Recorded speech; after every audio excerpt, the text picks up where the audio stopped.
Hello everyone, welcome back to my channel, Kumi's World in the Philippines. Well, we have a few things going on, finally. The skim coating is pretty much done on the inside. There's some problems with this and that, but hopefully I can get that to explain that a little bit later. So let me turn around here.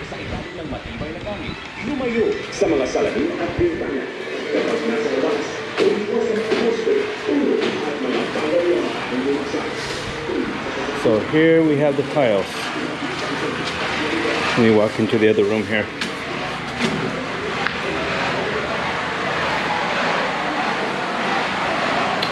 So we lay down the tiles, and let me explain what happened before.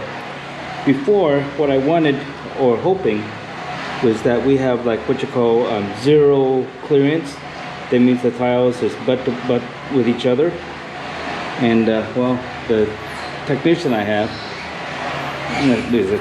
the tile setter that I had didn't really make it that way, because it seems to be impossible to make it perfectly even with each other. Some points were high, some points were low, and I started getting a little irritated. So anyway, went out to City Hardware and got some spacers. So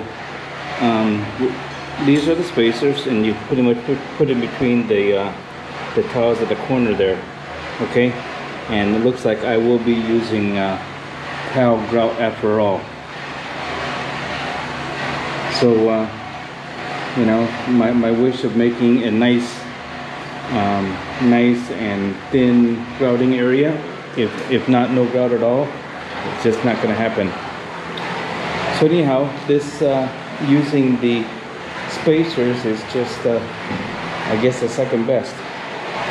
Anyhow, let me show you what I bought here. I have to go back up to the storage. We went out.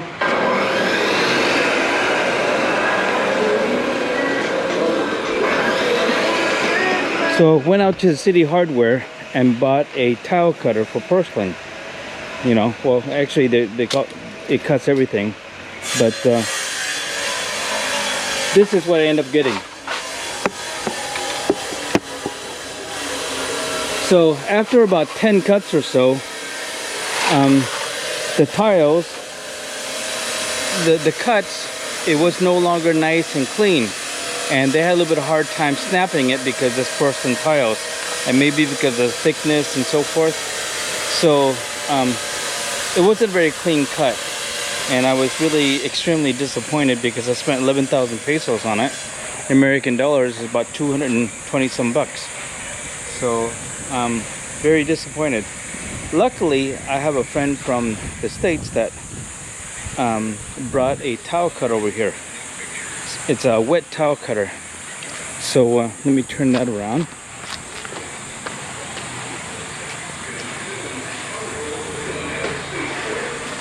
So this is a rigid tile cutter. It's enough to cut more than 60 centimeter tiles. Has a nice little laser. But this makes quite an attractive sharp edge to it with no chipping, or very, very minimal chipping. So I'm pretty happy with that. I think in the States this is about 750 bucks plus tax. But like I said, my friend from the States brought one over here and brought it to his friend's house, and it's been there ever since. It's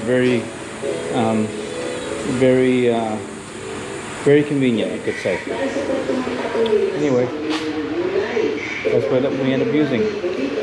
So you see this area here. I had a plywood that's coated, and this is where they were mixing the dry pack. The dry pack is sort of like, you know, it's basically sand, cement, a little bit of water, and it turns out to be pretty hard when it's cured. I'll show you that. Let's go back here. Here's the tile guy.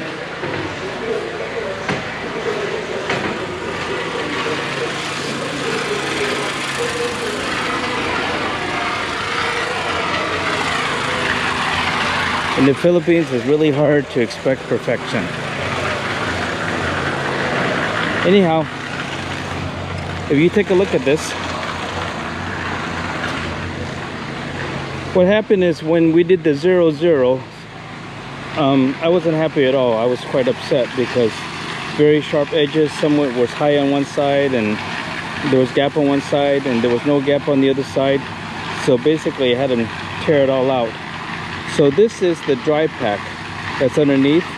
It's sort of like the consistency of hollow blocks that's over here, but we're using real sand over here. So anyhow, this is what I was talking about, dry pack. How hard is it? It's pretty hard, you know. It still crumbles, you know, but that's what they have over here. And the dry pack is going to make up for the you know, for example, the leveling the floor.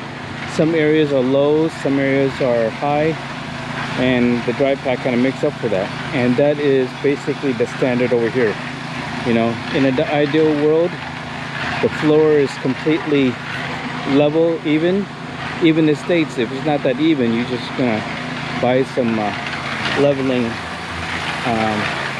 compound, I guess you could say, to make it flat. But that's gonna be cost prohibitive over here.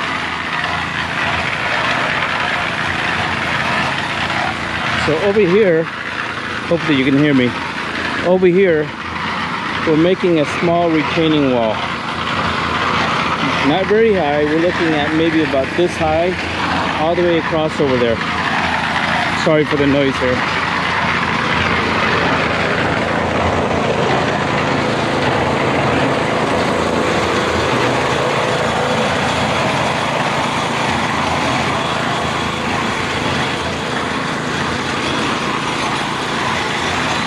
So why am I doing this? Well,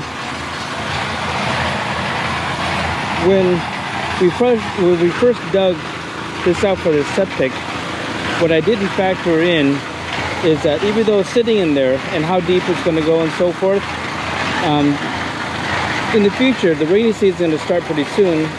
Basically water and whatever else is going to gush down to here. It might go inside the tank, which I don't want to. That means I have to raise it up a little bit and so forth.